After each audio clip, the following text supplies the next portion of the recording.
दाता साहब ने लिखा है, कहते हजरत अब्दुल्ला इब्न उमर रदी अल्लाह ताला अन्हु फरमाते, मैं किसी सफर पे जा रहा था तो मदीने से बाहर निकला, सहरा का इलाका था। तो दाता साहब फरमाते हैं कि हजरत अब्दुल्ला इब्न उमर कहते हैं, मैंने सहरा में एक चरवाहा बकरियां चराते हुए देखा, बकरियां चरा रहा था। फरमाने लगे कि मैंने भी थोड़ी देर वहां रुकना था, सस्ताने के लिए, आराम करने के लिए। वहां मैं बैठ गया तो मैंने देखा कि एक कुत्ता कहीं से भागा भागा आया। तो चरवाहे ने ना अपना कपड़ा खोला, टिफिन समझ लें खोला, और उसमें से एक रोटी निकाल के कुत्ते को डाली। कुत्ते ने खाई और फिर ललचाई नजरों से चरवाहे की तरफ देखा, उसने एक रोटी और निकाल के डाल दी। कुत्ते ने खाई तो फिर ललचाई नजरों से देखा तो उसने एक रोटी और निकाल के कुत्ते को दे दी। अब कुत्ता सैर होके चला गया। हजरत अब्दुल्ला इब्न उमर रज़ी अल्लाह तआला अन्हु फरमाते, मैं करीब गया और मैंने जाकर उस चरवाहे से पूछा, गरीब आदमी से, उजरत पे किसी की बकरियां चराता है, तेरे पास कितनी रोटियां हैं?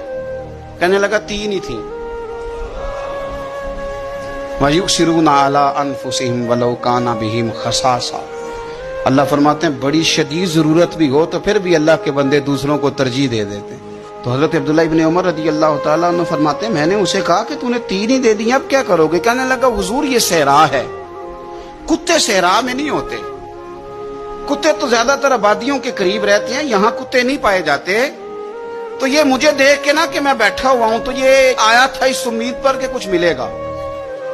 तो हुजूर वो भूखा भी था, मैंने एक रोटी दी तो फिर लगा भूखा है, दूसरी दी तो फिर लगा भूखा है, मैंने 3 दे दी। उस बेचारे को पता नहीं को देगा कि नहीं देगा, मैं तो शाम को घर जाके खा लूंगा, इसलिए मैंने उसे दे दी। माला वाले सखी नहीं होंगे, जे सखियां कोल माल नहीं होंदा, इथे उथे दोमी जहानी सखी कंगाल नहीं होंदा। हजरत अब्दुल्ला इब्न उमर कहते हैं, मैं जिस सफर पे जा रहा था वहां से मैं वापस आ गया। मैंने पता किया किसका गुलाम है, का फुलां बिन फुलां का। कहते पहले मैंने गुलाम खरीदा, फिर वो जितनी बकरियां थी वो सारी खरीदी, फिर जिस बाड़े में वो बकरियां बांधता था वो भी सारी खरीदी। फिर शाम को मैं उससे मिला, मैंने बकरियां भी उसे दे दी, बाड़ा भी उसे दे दिया। तो वो मुझे कहने लगा, हुजूर ये क्या है? तो मैंने कहा, तूने सखावत की थी ना, तो मेरे रब ने तुझे इनाम अता फरमाया है। और दाता साहब कहते हैं वो सखी बड़ा था, जनाब ने उसे दिया, उसने वो भी अल्लाह के रास्ते में खैरात कर दिया। अपनी जिंदगी में देने वाला मिजाज बनाए। अब तो दोस्तियां, यारियां, ताल्लुक, नाते इस बुनियाद पे हैं कि नफा ले कैसे सकते हैं, सामने वाले को इस्तेमाल कैसे करना है। ये कमजोर लोगों की अलामत, ये छोटे लोगों की अलामत, बुज़दिलों की अलामत। दिलेर लोग जो होते हैं वो नफे लेते नहीं। खैरुन नास मन यनफउन नास।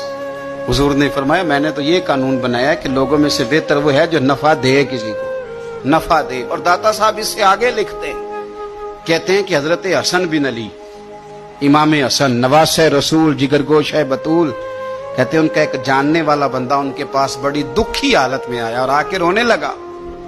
ने फरमाया, क्या हुआ? अर्ज की, हुजूर 400 दिनार का कर्जा है, जिनके पैसे देने हैं वो बड़ा सताते हैं, मेहरबानी करें। हजरत इमाम हसन फौरन गए और 400 दिनार ला के दिया, बंदा पैसे लेके चला गया। इमाम हसन घर जाके रोए, बड़े दर्द से रोए, फूट फूट के रोए। घर वालों ने कहा, हुजूर पैसे दिए, रोते क्यों हैं? फरमाने लगे, रो इसलिए रहा हूं कि वो मेरा जानने वाला था, उस बेचारे को आके कहना पड़ा है कि मैं मजबूर हूं। मैं जो उसे जानता था तो मुझे जानने वालों का खुद ध्यान रखना चाहिए, मुझे खबर होनी चाहिए थी कि आज किस किस जगह जरूरत है।